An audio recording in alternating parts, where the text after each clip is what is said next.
Hello everyone, today I am here to do a tag video. So if you don't know, there's these tags that go on every year called the mid-year book freakout tag, where it's checking in your progress every year at the middle of the year. There's also the end of the year book tag, and now we have a quarterly of the year book tag. So that is exactly what this tag is. It's called the quarter year crisis book tag, and it was created by Rosen's Reading, which I will link down below. But I thought it'd be great because I don't know about you, but I love checking in on my goals, how I'm doing throughout the year, and this is a great way to check out how I'm doing quarterly, because soon in June we'll update it again around the end of June to see how I'm doing midway through the year, and then at the end of the year we'll talk about how I did. So yeah, let's get to it, because like I said, I love talking about goals and how I'm doing and how I'm faring out with those goals. So the first question is, how many books have you read so far? So as of filming, this is the very beginning of April, like the first month of April, I've read 23 books, which is great because my goal is 50, so I'm almost halfway through it. It's not even halfway through the year, so I'm feeling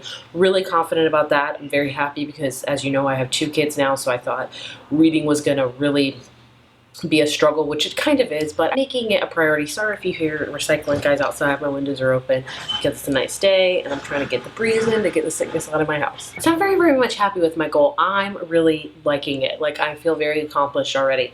The next question is, have you already found a book you think might be a 2022 favorite? So far this year, I have rated 3 books a 5 out of 5. So obviously these will be all on my list. Have I found my ultimate favorite yet?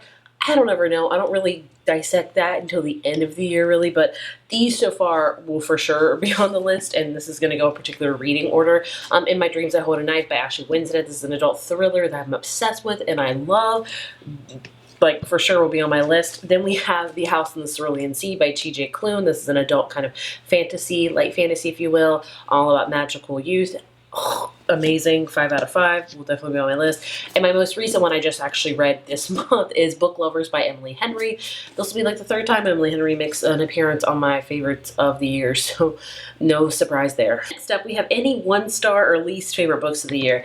Sadly, yes, I have read a couple like 2-star books because that's just how it goes. We all as readers don't want that to happen, but it does. The first one being Out of His League by Carolina Richardson. I read this one because I saw it on NetGalley and it was about baseball, and we all know I love baseball, go Braves. But I was very disappointed in this one. It was just not good. And the other one's sad. I'm so sad. I'm bummed about this. This will probably be on my least favorite for sure, and that is The Paris Apartment by Lucy Foley. You guys know one of my favorite books of all time is, or one of my favorite thrillers, I should say, I guess of all time, I don't know, is The Guest List by her. I loved it. This one really reminded me of another book I read by her that I also really don't like, called The Hunting Party. I did not like this one. It was boring. Nothing happened, really. I predicted all of the plot twist, and I don't even mind when that happens with thrillers because it just happens. It just, how it gets there with the characters, things like that. This one, I just wasn't a fan. Then we have most read genre so far. So I always love looking at this throughout the year because it's just so interesting. So I've read all adult books except for one. I've read one YA sci-fi book. The rest have been adult, and that's been my trend. I even did a video this year called like quitting YA books, and that's just how I'm feeling. I've gotten rid of a lot of my YA books and I'm okay with it. I feel like I'm just, you know, growing as a person and growing out of genres, and that happens. So my most read genre is adult, but when you break it down, of course, my 2 most read genres are, I've read 10 thrillers. That is in the running. That is the winner right now, 10 thrillers, which is a pretty decent amount for me. There are some years where I read like a lot of thrillers, and then last year I didn't read as much. So this year, obviously, I'm reading a ton. So there's that. And then also, my second read genre is romance, coming in at 9. I can see them being very, very close, with romance probably eking out at top because we all know I love romance. I've read some sci-fi this year too, so I've kind of read all over the place, which I'm very happy with.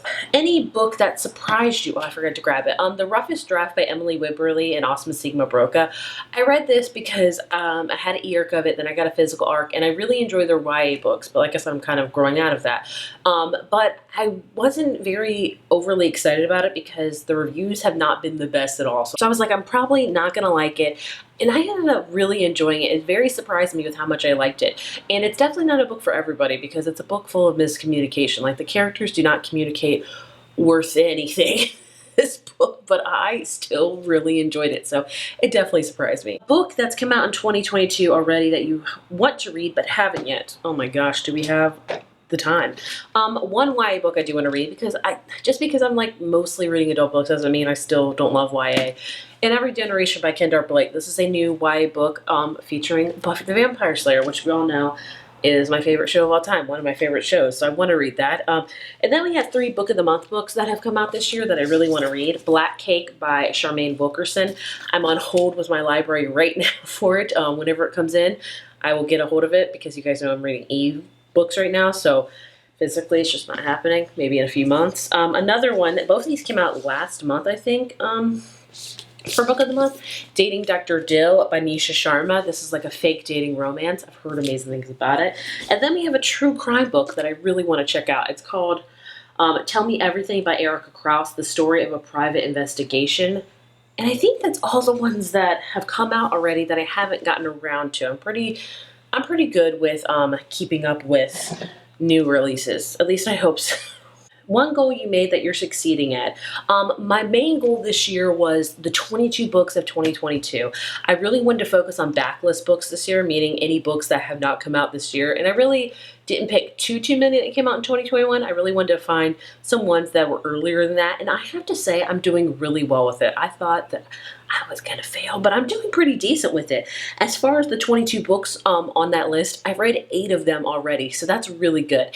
And I am making some changes, because the more I look at that list, there's some books I'm like, oh, I'm not feeling it, so I might substitute some other books in there, but either way, they'll be backlist, whatever one I put in there, but I'm doing pretty good with that. I'm trying to read at least 2 a month every month so I can stay up to date with it, but I think I'm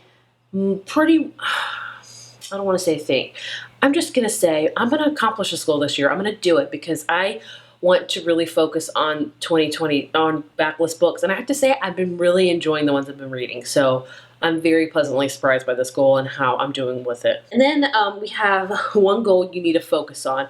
Another one of my goals was to read more sci-fi books. And this is one I'm not doing well with. I did a whole graphic. I think I wanted to read like 8 of them. I've read 2 of them, which in retrospect isn't that bad. But I think the more I think about it, as I'm not in love with sci-fi as much as I think I am. I think I like the idea of it, and I am very interested in it, but when I read it, I'm just not smart enough. That's just the bottom line. I'm not trying to be like, oh, well, with me, I'm just not.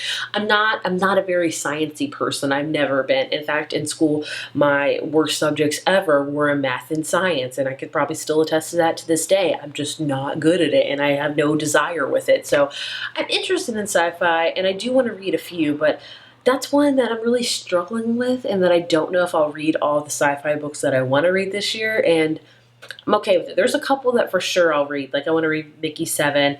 There's a new one that everyone's been raving. It's like a sci-fi horror called Dead Silence, I believe. I want to read that one. I don't know. Sci-fi is just maybe not for me. Then we have new to you booktubers / bookstagrammers, booktokers, because that's a thing now, for 2022 to recommend. Oh, I can't think of any right now.